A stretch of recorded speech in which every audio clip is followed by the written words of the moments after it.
Good afternoon, everybody. Please be seated.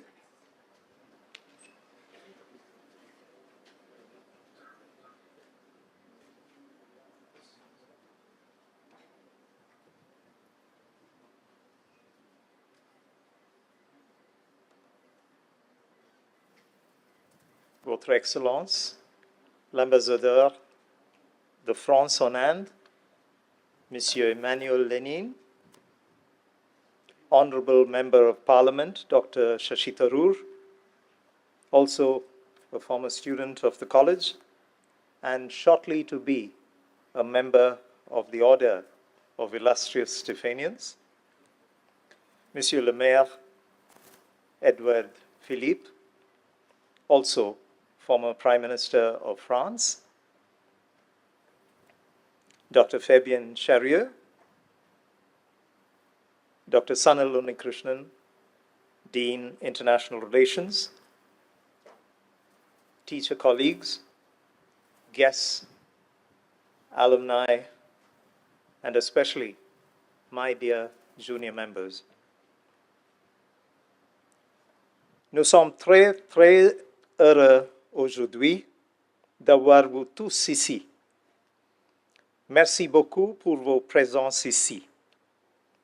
We're very happy, very, very happy to have all of you here with us today. Thank you very much for your presence.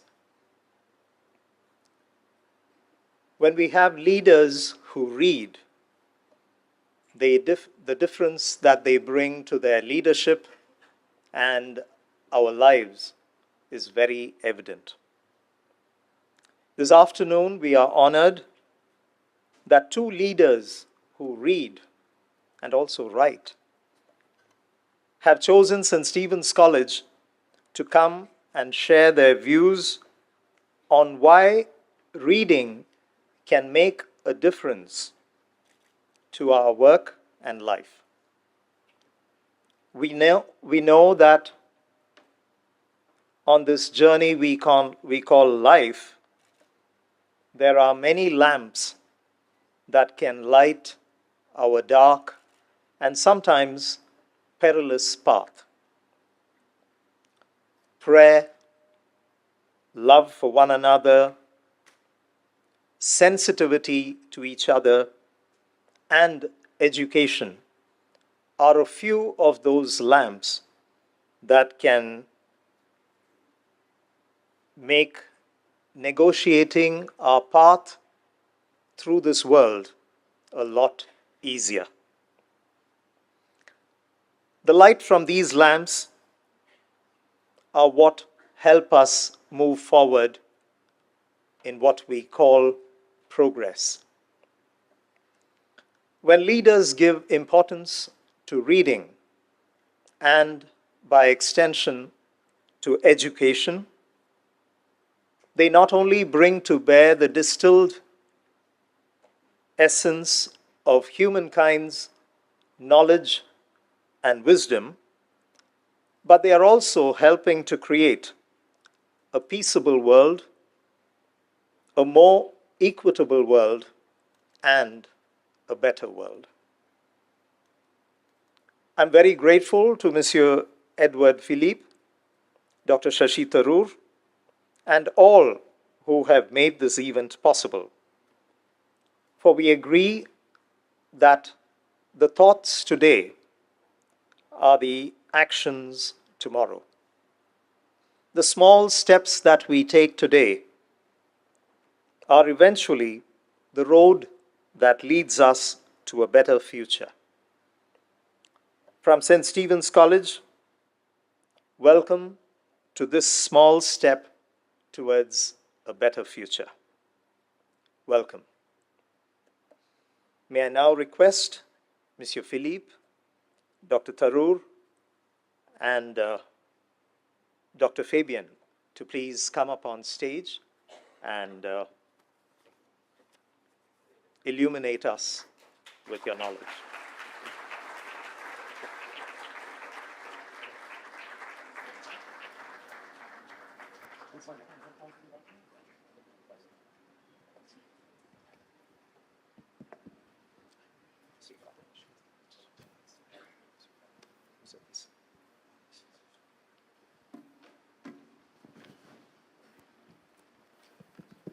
Thank you, Mr. Principal. Without further ado, I would like just to thank you both for being here. You have two things in common. You have been leaders, you are leaders after political life in your country, Prime Minister, 2 times State Minister, and I'm not giving the full bio of both of you because it would be too long. So very happy to see you here in this place that breathes history. The second thing you have in common is your taste for literature and history.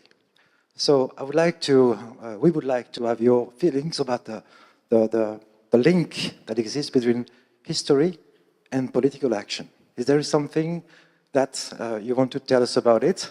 And then we'll discuss.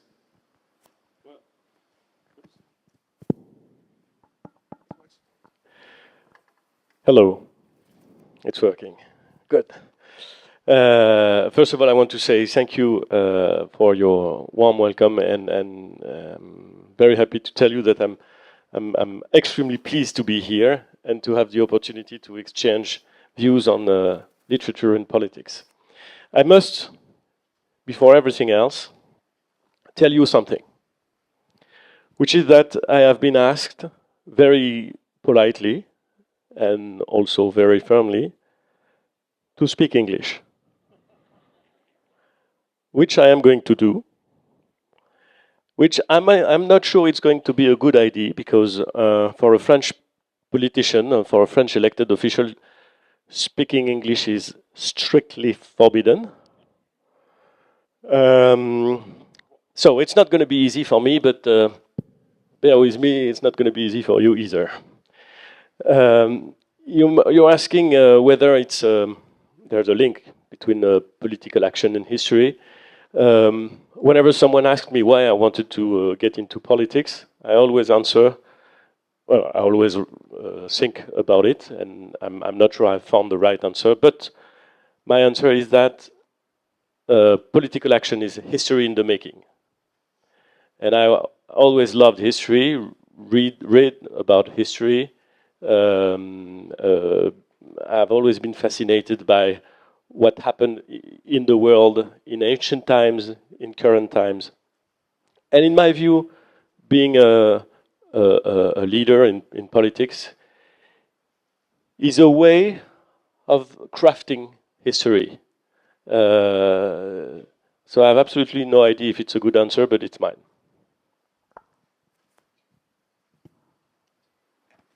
Please, Dr. Shashi Tharoor, can you tell us your feelings about the same, the step back you have to take? I should start off by saying, Barkha, you look different somehow. But okay. But Dr. Fabian, having very kindly stepped into the breach, I do want to say that when I saw this thing, why leaders read, I thought, my leadership journey began right here, when I ran for and won the presidency of St. Stephen's College in 1974. So there is a sense that it began at a time and at an age when one was reading a great deal, and particularly when, in those days, as you all know, books were literally the only avenue. We had no television, but we had in Delhi a black and white Doordarshan channel, half of its time was devoted to programming for farmers. So there wasn't a heck of a lot to distract you on television. And of course, Nintendo and mobile phones and laptop computers and so on were not even a gleam in an inventor's eye. So books were my escape, books were my entertainment, books were my education. And I would say that for all of you, you have a much greater challenge to become dedicated readers, because I've met, I'm sorry to say, some of your generation, a little younger still at school, who seem to think that books are only important for schoolwork and homework. I'm hoping you're not like that, but if not, I think Édouard Philippe and I are here to persuade you that, in fact, books can hold you in good stead, even if you want to become political leaders or whatever else you want to do in life. Now, with those preliminary words, let me also say that I know that his English is fine. You folks won't have any problem. But it is true what he said, that there was a law. There is, I think, still a law called La Loi Toubon, which makes it illegal for a French government official to speak anything but French, whether abroad or at home. And it's quite amusing because it's violated by every French ambassador every day around the world, but it's there on the books. Anyway, so today here we are. We've spent the last hour speaking French to each other, so I have no guilty conscience. I can now speak to you in English. And the answer to Dr. Fabian's question for me, very briefly, is that that famous old line, which all of you know, I'm sure George Santayana said it first, or so people believe, that those of us who don't learn from history are condemned to repeat it. And therefore, if you are in the business of leading political causes, making policies, then you absolutely need to be aware of what happened in the past. When I wrote my book, An Era of Darkness, about the British Empire in India, and some people asked me why I'd bothered to do it, one of the most important reasons was really about people who were your age at that time, 7 years ago when the book came out. And the question was very simply this: you know, just as you, I'm sure, have some natural curiosity about who your parents were, your grandparents perhaps, maybe you won't go much farther back before that. We as a civilization, as a society, need to have a sense of where we've come from. If you don't know where you've come from, how will you appreciate where you're going? Where you've gone and where you're going. And if leaders want to think that they're trying to guide policy that will take people somewhere, they need to know where they're going from. And that, I think, is very simply. In fact, there's an old French joke I remember hearing about a Breton peasant being asked by some tourists who are lost on a country road, how do we get to Paris from here? And the peasant famously replied, if I were going to Paris, I wouldn't start from here. Which is often the problem. You don't know where you're starting from, you never really know where you're going. So that's the simple answer. Thank you. Just one question for both of you.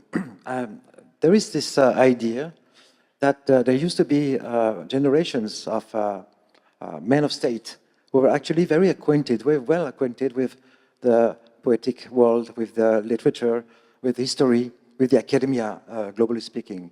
But is that something that is still today valid when you want to do politics? Maybe for the young, the audience that is there. Is the book still important in that sense?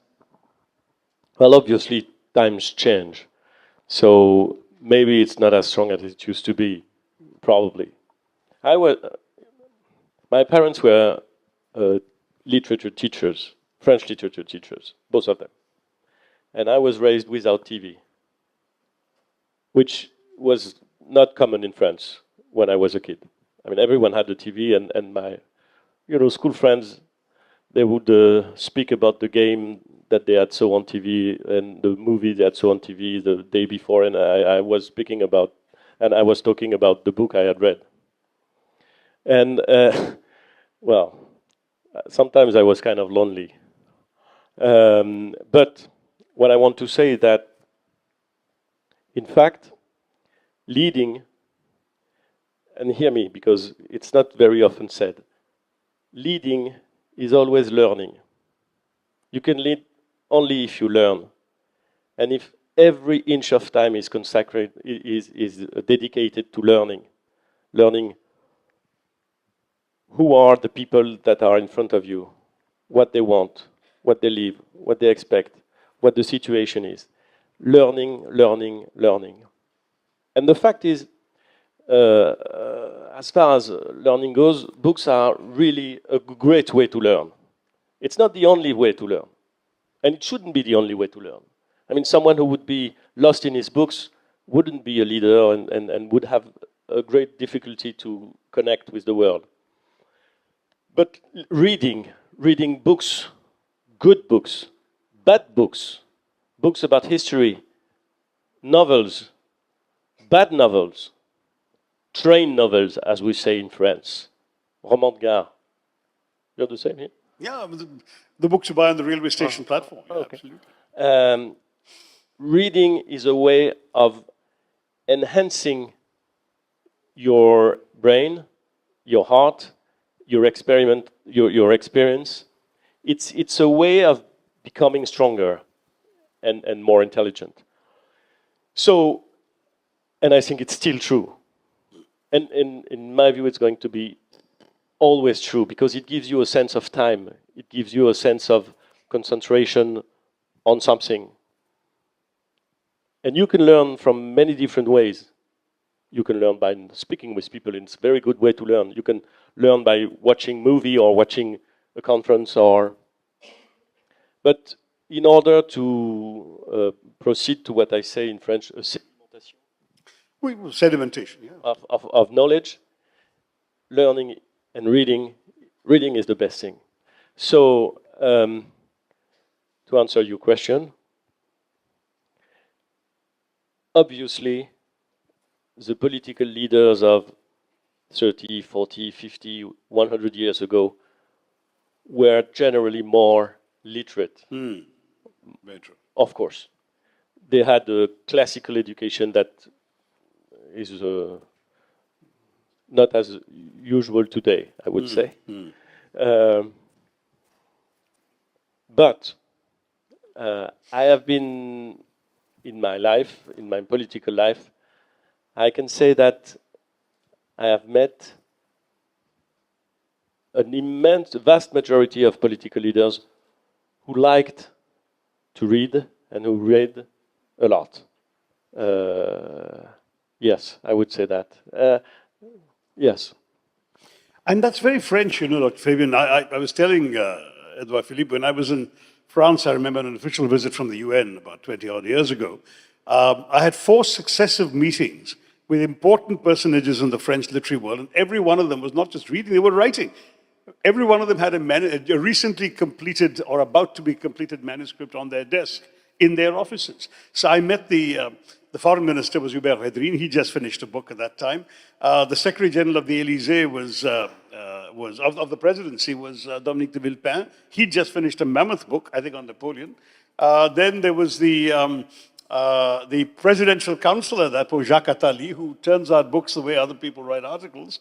It was just amazing. I mean, and this is completely acceptable in French political life, whereas in most other countries, we won't find the equivalent. We won't, I think, see that extraordinary regard for books and writing that the French have in their political class, nor, I think, is politics elsewhere as much engaging people of ideas. I want to say that politics is an ideas business, or at least it ought to be, because the whole purpose of politics in any democracy is about creating and selling to the voters your vision of a better society, a better future for your own country.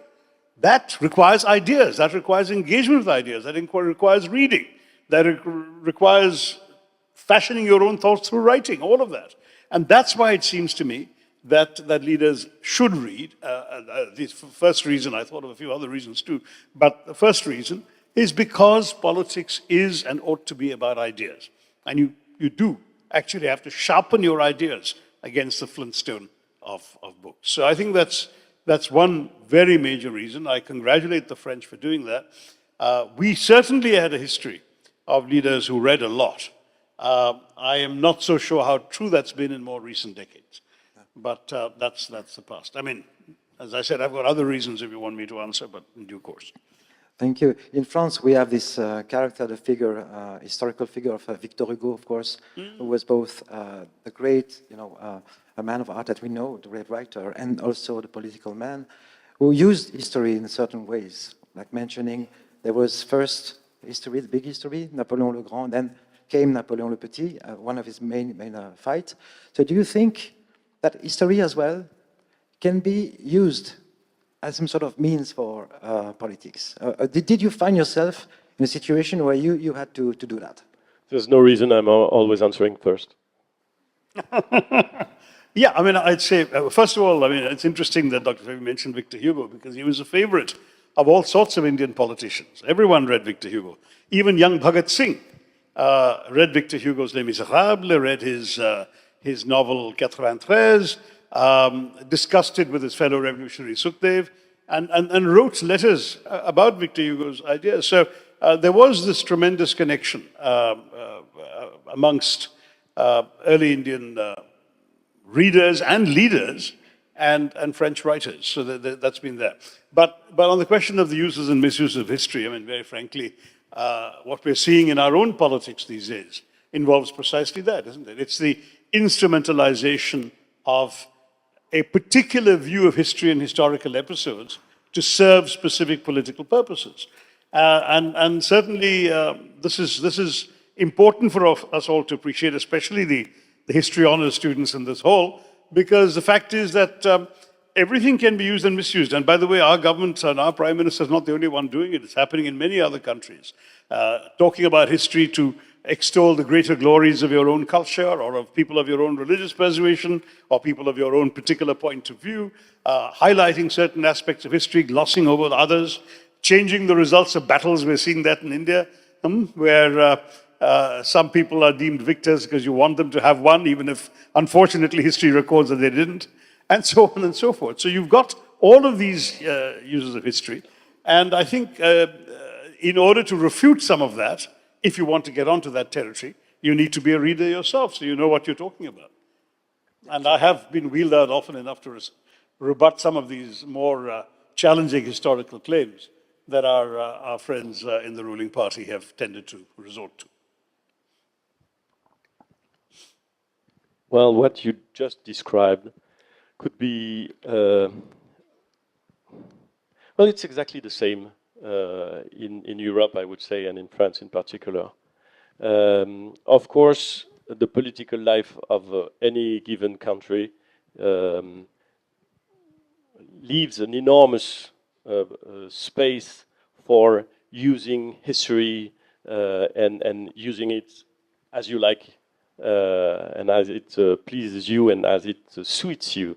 Of course, I would even say, and it's probably more, I would even say that when you're governing, when you are confronted to decisions that you have to make, you always speak in your historical references because it gives you examples, it gives you characters, it gives you consequences to acts or to non-actions. And so the knowledge of history you have is a very important part of the decisions you make, I would say. Even small decisions. So, of course, you should read history and know your history because other people will refer to history, but you should also know your history because, in a way, it's going to help you to take decisions. And not in a small way, not in a huge way, in a big way. You are going to think and to take your decisions according or taking into consideration what you know about your history or the history of your country or the history of others' country and the situations that you've learned about. Thank you. No, maybe back to, for a last round of questions between us, and maybe we will take questions from the audience. Back to the world of non-fiction and fiction. We talked about history. What would you say about the intrications between the fact that you are involved in the political action and this world of fiction where things are not necessarily responding to the same logic? Does literature, did it help you sometimes to decide? Let me tell you first that when I see the real world, the non-fiction world, I don't see it responding to a very logic. Exactly. I mean, non-fiction is usually less crazy than fiction, than reality. I mean, come on. Have you ever read a novel 3 or 4 years ago that would say, well, we're going to lock up India or France or the United States? Yes, yes, you know, close the school for 2 years. You never read that. And if you had read that, you would have said, okay, well, it's fiction. So reality is always far more crazy than fiction. That's a fact, I'm telling you. I'm not sure it's a good thing, but it's a thing. No, I'm sure you're right. You know, the truth is stranger than fiction kind of line, which we're all familiar with. Yeah, he's written a couple of novels. I've written 3 and a collection of short stories. So we both dabbled in fiction as well as non-fiction. I would say that since the discussion was more about what people read and why leaders should read, I think leaders should read fiction too, because it helps them to think differently, to think about the experiences of other people who may be very unlike those they actually encounter in their daily political lives. So you have an opportunity to react, to interact in real life with a relatively limited circle, either your constituents or your political party people or your opponents or your media, whatever. There's some obvious people who you'll spend the bulk of your time with. In fiction, you can go to other worlds, you can discover other people's experiences, and I think that the whole issue of empathy. I remember when President Obama was giving an interview after having stopped being president, he said he read a lot while he was president. He read fiction too, and he said, for example, understanding the experiences of immigrants through fiction written by authors who have come from other backgrounds and settled and migrated to America and settled here, helps me understand and make immigration policy in a more humane way. Now, that kind of thing is a very direct connection as to what a leader gets out of reading a fictional experience. And I think that is absolutely important as well. If one were to go beyond that, I mean, there are a couple of other things that are worth saying. One is certainly that if you were to look at the kind of critical thinking that leaders need to do, the more you read, the sharper your critical thinking gets. And since leaders have to be communicators, the more you read, the more you come across that again enhances your ability to be clear in communicating your ideas. And then finally, the best reason of all, I think, for leaders to read is just for pleasure. Why shouldn't leaders distract themselves with the joy of reading? Why must one only expect them to be dedicated 24/7 to their work? As, in fact, in our country, it's made a virtue of that somebody who's focused relentlessly only on his work and his politics is supposed to be held up as the ideal. Don't you want leaders who are human, who are well-rounded personalities, who enjoy other things, who think about other things, who read other things?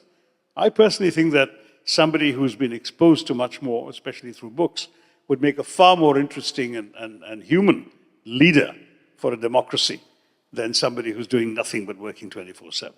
So that's a good reason to read as well. Thank you. So I guess the partial conclusion for now of this discussion is that it's good to read, which is a good advice for you students. Now we move to the students. There'll be some questions, I think. Yes, please. Do you have a mic?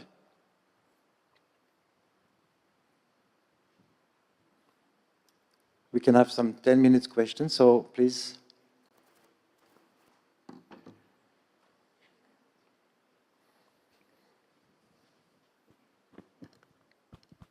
Hello. Good afternoon, sir. I'm Shannon from 3rd English Honours. And my question to you, sir, is that as has been reiterated several times during this session itself, that literature is an important avenue for knowledge, but at the same time, it is an institution that is based on hegemonies of caste, class, and gender. So my question is, what is your opinion on leaders who emerge from these marginalized communities and who may not be as well conversed with literature as you and I due to a lack of access, and who may rely on other forms such as oral literature that are equally important in their own communities? So yeah, how do we place them here? Well, it seems to me, first of all, you're doing a slight disservice to some of these leaders, because, as you know, there are now some remarkable writers who emerge from these underprivileged communities and who have stamped their mark in the world of Indian writing in many Indian languages and are available in translation in English as well. And so if you want, in fact, to get into the skin of the experience of the underprivileged, you don't need to just read sociology or read anthropology or read political tracts by those who claim to be speaking for these people. You can read of their own experiences and their own voices. And there are now some remarkable writers, for example, from the Dalit community. And in many states, there are Tamil writers who are from Dalit backgrounds, there are Bihari and Bengali writers from Dalit backgrounds, of course. Dalit literature in Maharashtra is extremely well established.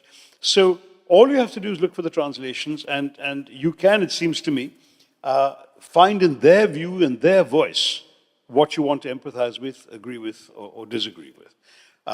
Then, of course, there's also all the other formal studies, the accounts of sympathizers, etc., that you can also read.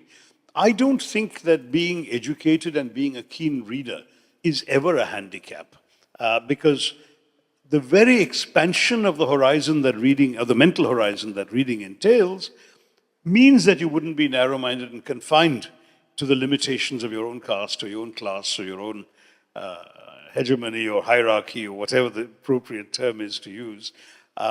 And so, for example, I mean, I would say that, I discovered feminism through reading. And don't consider myself, even though I visibly am a member of the so-called patriarchy, I don't consider myself to be unenlightened on the issues of women's rights in our country. And the same would apply to the kinds of issues you're referring to. Thanks. Thank you. There'll be another question. Oh.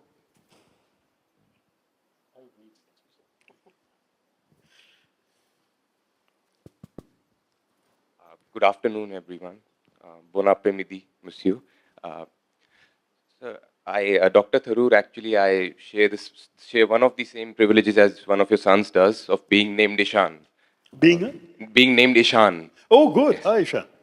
So, actually, I actually have two questions. The first one being that there is a lot of political text around nowadays, with possibly every single politician writing a lot of novels and books and everything. So, how do we distinguish between what should be considered as right or wrong, and like, is it even right to distinguish between what is right and wrong in political commentary specifically? And so the second question is that, is there anything specific that you look for when you choose books to read? Like maybe the price is fine or the cover looks good or anything? Édouard? Okay.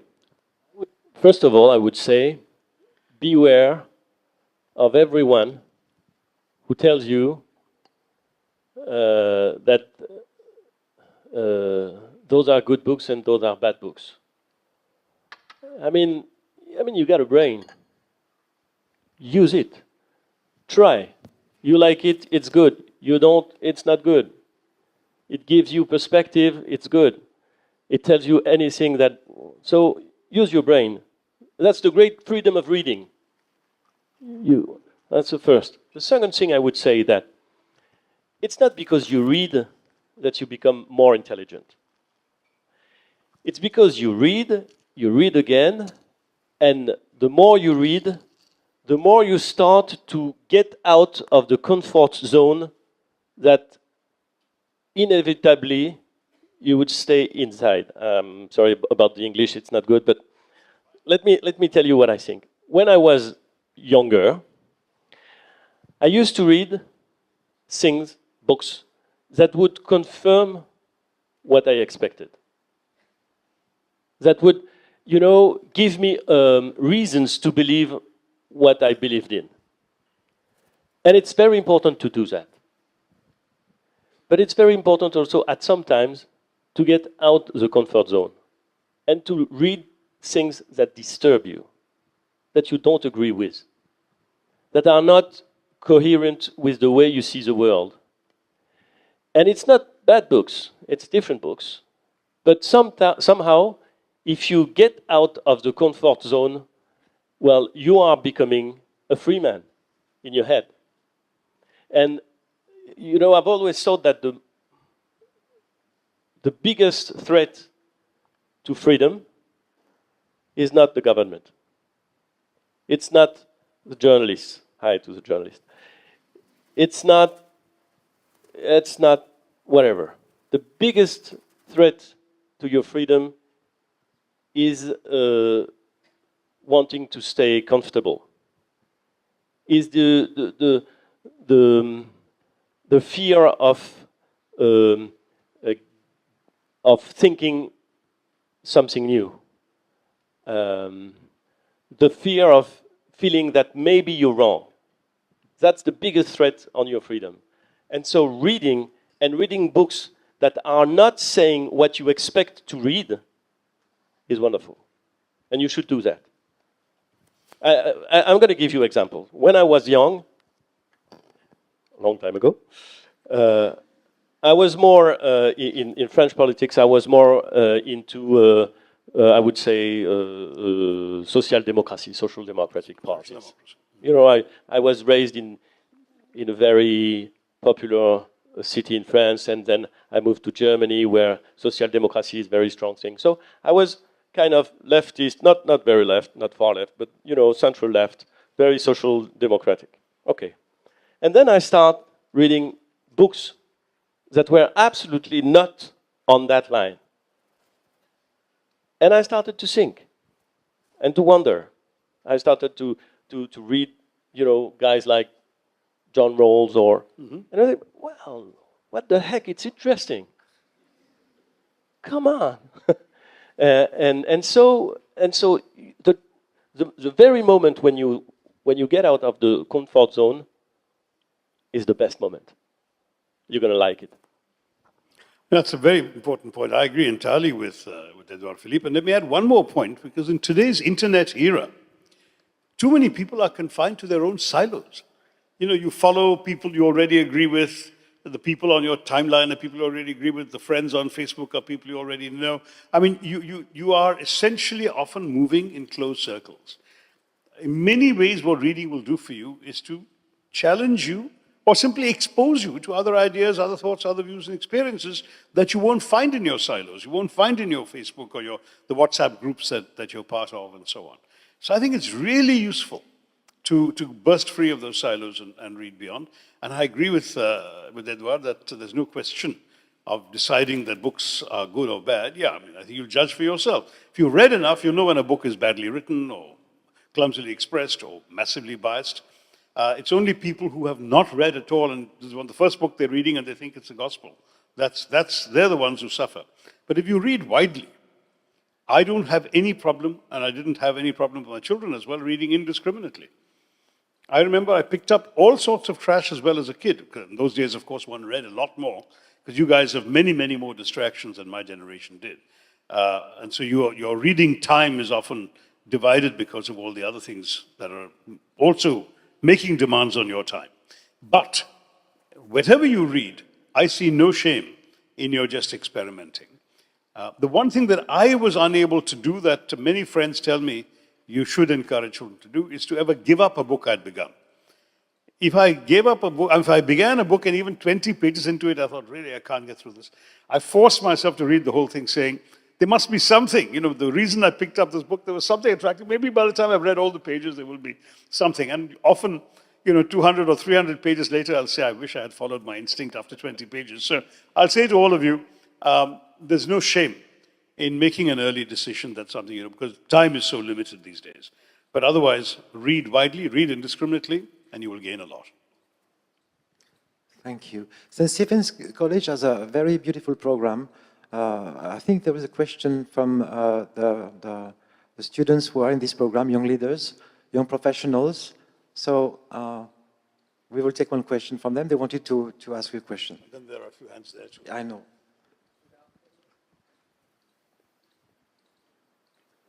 Good afternoon. I'm from the Maldives. It's part of the Young Leaders Neighborhood Fellowship, first fellowship. My question is, in this age of high-speed internet and explosion of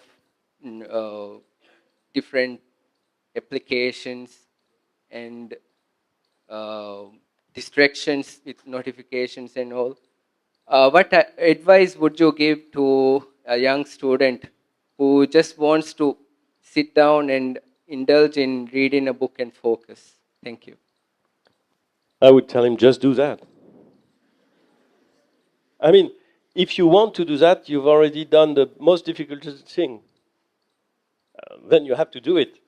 But if you want to do that, if you think, if you somehow think that, you know, all that short-term craziness, social media is going too fast and is taking too much place, if you feel that, you've done the most difficult part of the job. Now sit down, take a book, have a beer if you want. Sorry. And just do that. And it's going to be great. You're going to travel. You're going to live more. So, no, the problem is not is not answering your question. The problem is, how do you get people to ask your question? How do you get young people or old people or whatever people to say that somehow something is not working and they should read? It would be good for them. That's very difficult. That's very difficult. Just to translate from his French, have a beer means, in Indian English, have a nimbu pani at the dhaba. but read as well with it. No, I think he's totally right. And I think, in fact, I'm often surprised by people asking, what should I read? You know, as if the only purpose of a book is self-improvement. Read anything you want to. Read for pleasure. I mean, you know, this whole business of, it's like these fashion pages sort of showing people what fancy, page 3 celebrities are wearing so that you can also dress that. You know, you don't look for books on a list and what the well-dressed mind is wearing, right? I mean, you just read anything that you come across, whether you come across it in a book review section of a newspaper, whether you come across it in a bookshop or on a pavement, sidewalk sellers. Though ideally, as an author, let me say, please don't buy the pirated books because you're making a very unremunerated profession even poorer by buying these pirates' editions. But having said that, read anything. Thank you. We have time for, a last one question. So that would be you, sir. The lucky draw. I think we do have to ask another woman. Come on. Yeah, okay. So two Right, questions. gender balance Right. here. Two questions. So we can have a sir and Okay, the man. and the madam just behind. Can we have a mic, please? Here. Sharp, accurate question, please. Hello, I'll try my best. So I'm Weber and I'm in the Department of English and I teach literature and I'm fairly new at it. And I had a question. In a recent class, we were discussing about the Holocaust and we were discussing one specific case and some students will remember this person called Adolf Eichmann, someone who engineered the mass murder of more than millions. Now, before his trial, he was in prison, and this is something that Hannah Arendt writes. He was given a text to read. He was, quote unquote, a leader of the times, and he was reading. And the text he was given to read was Lolita, something that deals with morals and ethics. And his response was that this is a very unwholesome text. A very Not so wholesome text, something that sort of disgusted him almost. So someone who engineered the deaths of millions still had a sense of morality. And frankly speaking, I found that quite unsettling. And then I got to thinking that education itself has been used to control and sort of make one complacent in their own oppression. Reading itself can be weaponized. It has been weaponized. Reading does not necessarily make us human. And once we sort of remove this idea of the necessity of literature in politics, it almost appears as if literature is just being used as an appendage, that its purpose is to humanize us, and once that is done, let's move on to the next good book. Should that be the case, sir? And if we remove the idea of literature as just something that is supposed to humanize us, do we open it to different avenues as it can transform us to something that is perhaps much more strange, perhaps something that we are not quite familiar with yet? Because when we have an end goal, the path becomes quite repetitive. You read this story, this is the moral, XYZ, XYZ. But what if there is no end goal? What if the act of reading itself is to be considered as something that is very nebulous, something that changes something in you, something that transforms you, but it need not be one final endpoint to say that, I have become a human. Fabulous. I think I'd love to have you as my teacher too. I mean, this is exactly the kind of doubt and incertitude and thinking aloud that I wish teachers did more often, because I think it prompts the student to do some inquiry themselves into their own minds. I'd say, Prof, that the one thing that you're probably overlooking is the human capacity for compartmentalization. All of us are capable of putting things into boxes. And so this man, Eichmann, could well have completely dissociated the social and sexual mores that he was reacting to in this novel, which, as you know, is about a man's obsession with a 13-year-old child. And that, he may have found that utterly repulsive, and many of us might, while completely dissociating the sense of morality in that compartment of his brain with the sense of morality that allowed him to gas 1 million Jews.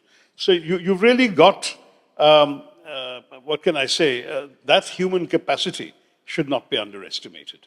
I think we are, all of us, capable of partitioning our minds and behaving in one way in one box and another way in another box. And I think that partially explains all of it. But I would say that that doesn't mean that literature cannot humanize. I think it can, in many cases, add to our sense of empathy, our sense of relationships to other people, our sense of awareness of other experiences that we ourselves have not had because we've read about them. All of that's extremely important, it seems to me. But if you're the kind of person who's unmoved by those things or reacts adversely, it's possible. And there are people who have committed murders based on descriptions of murders they've read in books. So I'm not saying that every reader is automatically more human or humane than the next one. A few things. First of all, if you're unsettled only by the, and you're not, I'm sure, but if you're unsettled only by the fact that Eichmann remained or still had after Second World II a hint of moral in his brain, well, everything is unsettling about the Holocaust.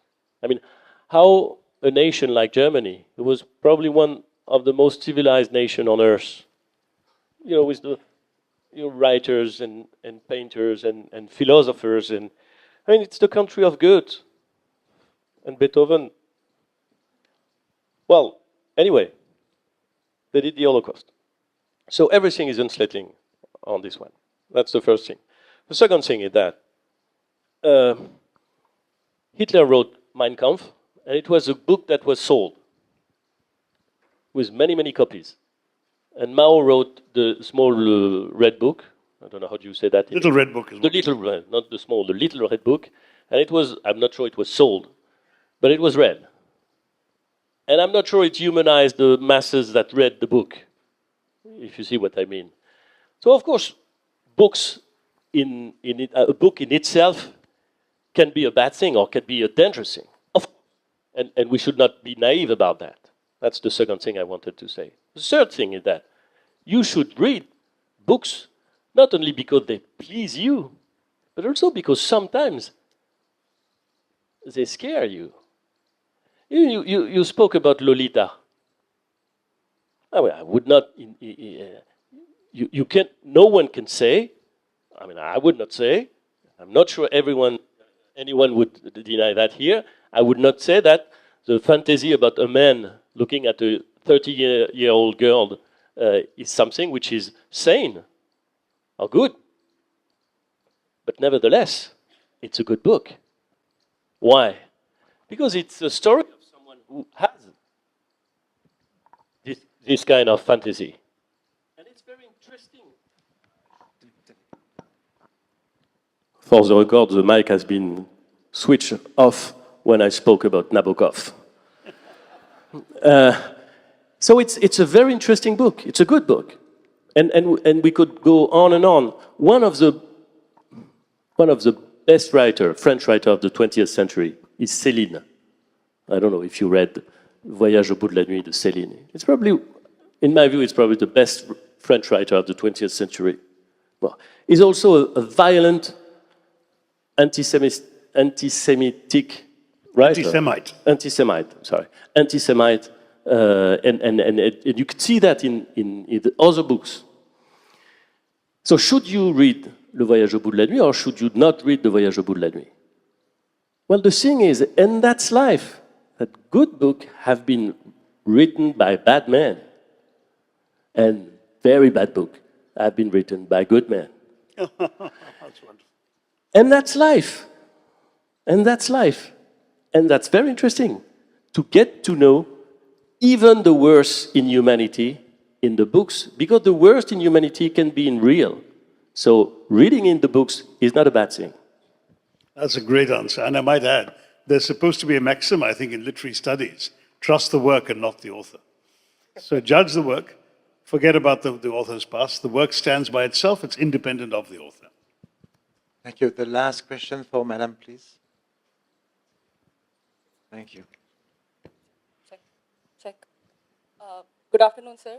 Sir, I have a very simple question. Since both of you are political holders and since you already talked about the necessity of literature for people who are leading the office, how important, and if it is so, how do you mandate for a world where the people who are electing these leaders, because according to someone, I just turned 20 this year, I have never voted in my life, but I do understand that from my generation as well and those above me, there is a sense of politicization in the works that not necessarily they have read or they believe in, but what they would like to believe in. So my privileges, the things that accord me some amount of legitimacy, will probably, I'll probably prefer them over reading some things that are different. And in that sense, in the politicization of things that in some sense should be available to the rest of the world, which in some sense should be peaceful, how do you advocate for a world where, I'm assuming, I'm very unsure of the political status of France, but I do know that in India, the privileges people hold do not correspond to the intellect and the legitimacy which they hold in themselves. So how to advocate for a world where the voting population is just as, and in some senses, perhaps far more literate, far more known than the people who are in the office, so as to make an informed decision in themselves, not to subscribe to what they are saying in itself. Well, look, I mean, the challenge, if I've got the thrust of your question right, and I appreciate you taking us back into the world of politics, the challenge is very often that even those politicians who thrive in the world of ideas are persuaded that it's not ideas that are going to win them elections, and that they need to appeal to the largest number of voters through the lowest common denominator. And so a lot of politics around the world has become more populist rather than more intellectually rich. Now, this is true in every democracy. We've seen it in the US with the Trump elections. We've seen it in Britain with Brexit. We've seen it everywhere. But it seems to me that the great challenge would be if we can communicate complex ideas in a way that's clearly simple enough for the average ordinary, less educated voter to grasp. You see, the logic of politics in a democracy is always the majority wins. So you absolutely have to persuade as many people as possible of what you're saying. And if you know you'll win more votes by promising them a free something, and rather than by talking about the superiority of your political philosophy, you will find yourself being forced to do it because ultimately your effectiveness as a political leader depends on your ability to get those people to vote, even on the basis of that free something. Then once you have been elected, you can also pursue those highly intellectual ideas of yours. You see what I'm saying? That's my answer. It's not a good enough answer, but it's the truth. It's also my answer. And I would add, I'm fully agree, but I would add that there is a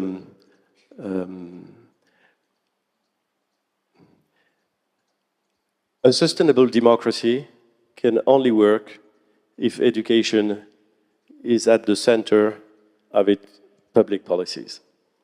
And because ultimately a democracy is a bet on the reason of a vast of the reason of every man and woman, of course. When I say man, I say man and woman. Okay.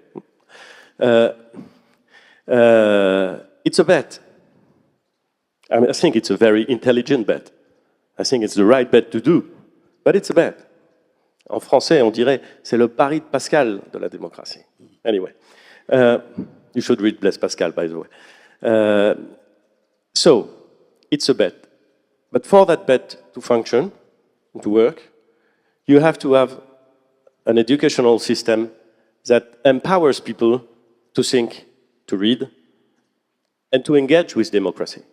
That's, if not, it cannot succeed, it cannot prosper, it cannot last. So I would say that it was a pleasure to be here today. And just a few days ago, I was in Paris, and I was in Le Havre, the city I'm the mayor of, and I had a meeting with the Indian ambassador in France. And he told me that he was an alumni from St. Stephen. And when he said that, he had sparkle in his eyes, remembering what was probably one of the best moments of his life. And, well, I can understand why. That's great. Thank you so much. And Le Havre has a festival of literature every year, I think, which I've actually attended and spoken at many years ago, before you were mayor. Maybe 20 years ago, maybe even more, 25 perhaps. We have to come back. You will invite me, I'll come. Okay, that's a deal. Thank you so much to both of you for this very enlightening debate, where I think we can take one thing out of the one lesson very clearly, is that there is no good book per se. There is the way you use it. There is the way, through the book, you get to discover things from the world, but also things about yourself.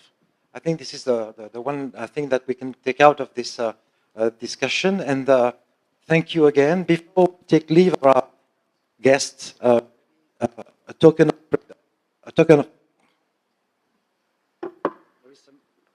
there is some ceremony. This one works. Thank you. I think you have come with a present for the college, so maybe I call the principal to come on stage. A token of felicitation. For the college library, I'm assuming. Ah, great. That's the English translation of one of my novels, You Never Know. It's a good book, despite everything that I said.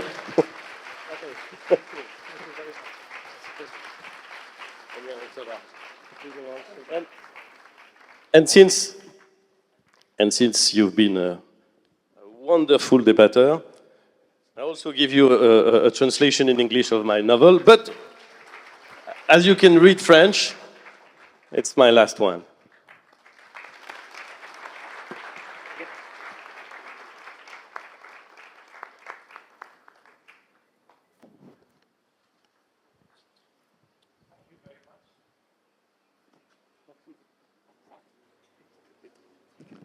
What a pleasure this has been, this wonderful 41 hour, 15 minutes. Thank you very much, Monsieur Edward, Dr. Tharoor, for the wonderful time that you have given us. Please take a seat for a moment while we all stand and give them an ovation.